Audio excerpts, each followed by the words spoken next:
Video, we'll be discussing guard passing.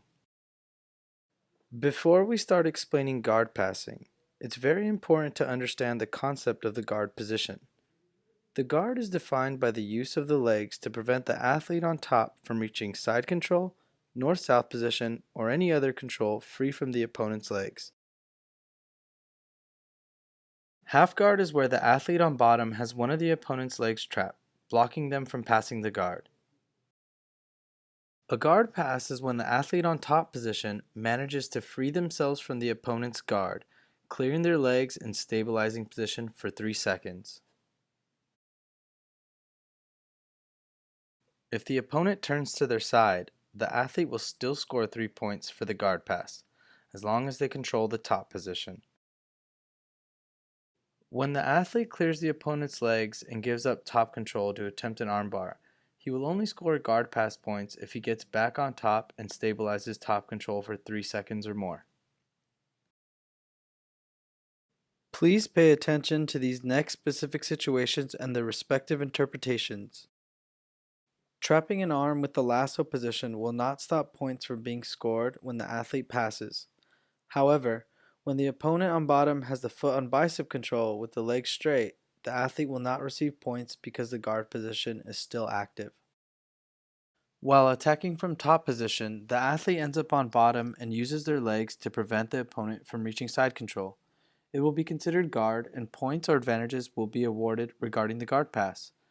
But while attacking from top position, the athlete ends up on bottom and does not use their legs to prevent the side control. No points or advantages will be awarded for the guard pass. When a reverse triangle is initiated from guard, it will still be considered a guard position. If the athlete manages to clear the legs and stabilize for 3 seconds, it will be considered a guard pass.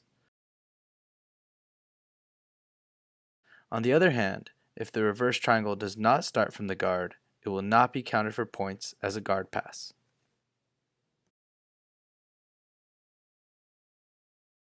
Now we are going to show you how advantages are scored. The referee may only award advantage points once there is no longer a chance for the athlete to reach a point scoring position. When the athlete manages to pass the opponent's guard, but the opponent recovers guard before 3 seconds of stabilization. When the athlete manages to pass the opponent's guard, but the opponent turns to all fours before 3 seconds of stabilization, even without controlling the back, this will count as an advantage. An advantage will also be scored when the athlete stacks the opponent or allows them to roll back and maintain at least one of the opponent's knees on the ground while controlling their back. However, when the athlete stacks the opponent or allows them to roll back and does not control the opponent's back, no points or advantage will be awarded. In the next footage, we will see situations that are worth an advantage for half guard.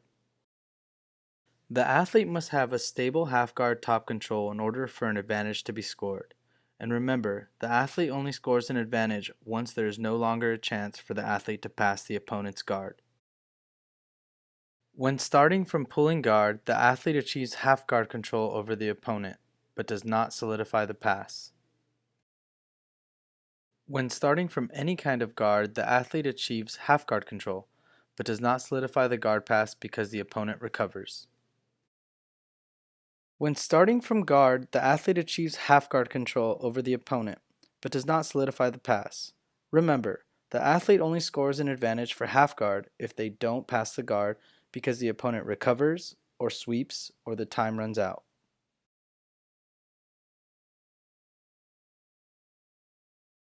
The half guard position will not count as an advantage for the athlete on top if the guard pass is completed.